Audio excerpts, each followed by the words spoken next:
এই রায়ের মাধ্যমে 2020 সালের 1 ফেব্রুয়ারিতে অনুষ্ঠিত ঢাকা দক্ষিণ সিটি কর্পোরেশন নির্বাচনে গায়ের জোরে বেআইনিভাবে প্রকাশিত বানোয়াট ফলাফল ও গ্যাজেট বাতিল করে পলাতক ফজলে নূর তাপসকে অবৈধ ঘোষণা করা হয় এবং ধানের শীষ মার্কা নিয়ে প্রতিদ্বন্দ্বিতা করা ইশরাক হোসেনকে অর্থাৎ আমাকে বিজয়ী ঘোষণা করা হয়।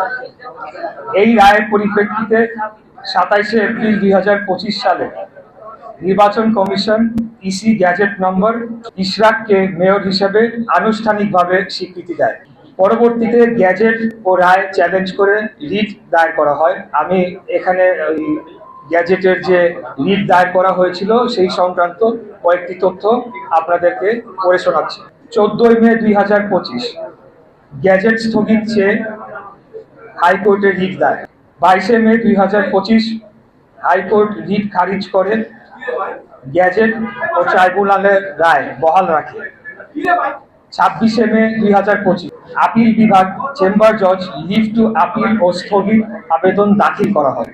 29 এবং 30 মে 2025 আপিল বিভাগ শুনানি শেষে কোনো স্থগিতাদেশ না দিয়ে ইসিকে শপথ অনুষ্ঠান আয়োজনের নির্দেশ দেয়।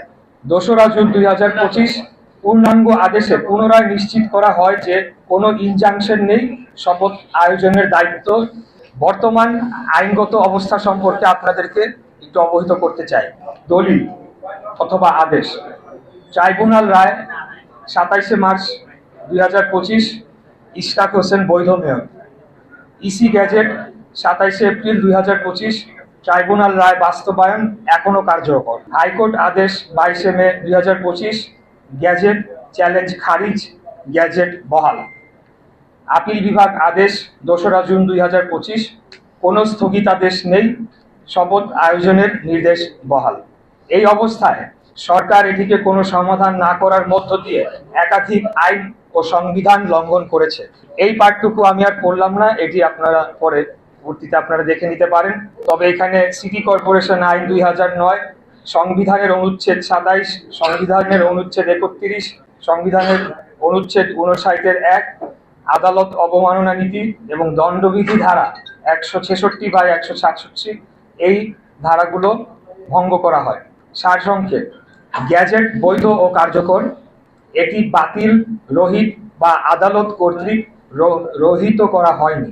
এখন একটা প্রশ্ন মাঝে মধ্যেই আসে বা অনেকেই করে বা অনেক জায়গায় আলাপ আলোচনা হয়। তাপস 2 জুন 2020 প্রথম বোর্ড সভা করায় 5 বছরের মেয়াদ 1 জুন 2025 শেষ। এতে কি 2025 সালের গ্যাজেট মেয়াদ উত্তীর্ণ বা আইনের ভাষায় ইনফ্র্যাকচুয়াস হয়? সংক্ষিপ্ত উত্তর হচ্ছে না। একটি গ্যাজেট শুধুমাত্র তখনই অকার্যকর হয় যখন সরকার তা প্রত্যাহার, প্রতিস্থাপন বা আদালত তা রদ করে। এগুলো কিছুই ঘটেনি।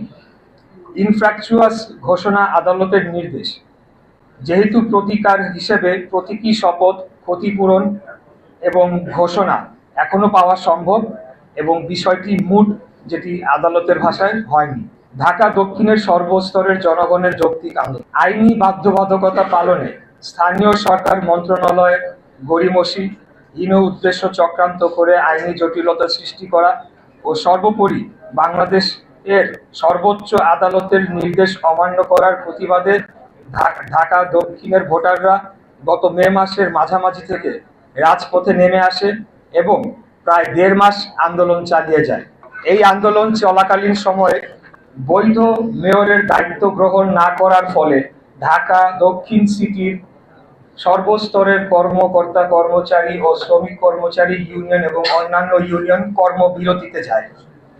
সর্বশেষ পরিস্থিতি, জনগণের যে সকল অত্যন্ত গুরুত্বপূর্ণ সেবা বিঘ্নিত হচ্ছিল সেগুলো সচল করার জন্য আমার অনুরোধে সোমবার 23 জুন 2025 তারিখে নগর ভবন কর্মবিরতি তুলে নেওয়া হয়েছে। এটার সাথে আন্দোলনের দাবি অথবা সরকারের কোনো চাপ, ভীতির বিন্দুমাত্র কোনো বিষয় নেই। বরঞ্চ অন্তর্বর্তীকালীন সরকার জনগণের সকল আশা আকাঙ্ক্ষা, ন্যায্য দাবি এবং আইন আদালতকে পরোয়া না করে দিনের পর দিন জনদুর্ভোগ সৃষ্টি করে রাখে। এই দুর্ভোগ নিরসনে জনস্বার্থের কথা চিন্তা করে আমরা সবাইকে নিয়ে সকল জরুরি সেবা চালু রাখি। কোরবানি ঈদের পর নগর ভবনের ঊর্ধ্বতন কর্মকর্তারা দৈনন্দিন সকল সেবার কার্যক্রম চালুর উদ্যোগ নিলে স্থানীয় সরকার উপদেষ্টা ও সচিব আঞ্চলিক কর্মকর্তাদের নির্দেশ দিয়ে জন্ম, মৃত্যু, নাগরিক ও ওয়ারিশ সনদ দিতে বারণ করে। জানা যায়, জনগণকে সুবিধা বঞ্চিত করে এর দায় আন্দোলনকারীদের ওপর চাপিয়ে দেয়ার কুচক্রান্ত বাস্তবায়ন করতে চেয়েছিলেন তারা।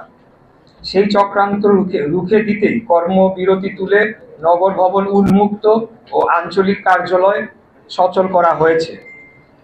পাশাপাশি এটাও উল্লেখ করা যাচ্ছে যে সীমিত পরিসরে সেবা প্রার্থীদের কোনো প্রতিবন্ধকতা সৃষ্টি না করে একটি নির্দিষ্ট স্থানে, নির্দিষ্ট দিনে, নির্দিষ্ট সময়ের জন্য আন্দোলনকারীরা প্রতীকী কর্মসূচি পালন করে যাবে। এবার আমি আসতে চাচ্ছি সম্প্রতি স্থানীয় সরকার উপদেষ্টা আসিফ মাহমুদের একটি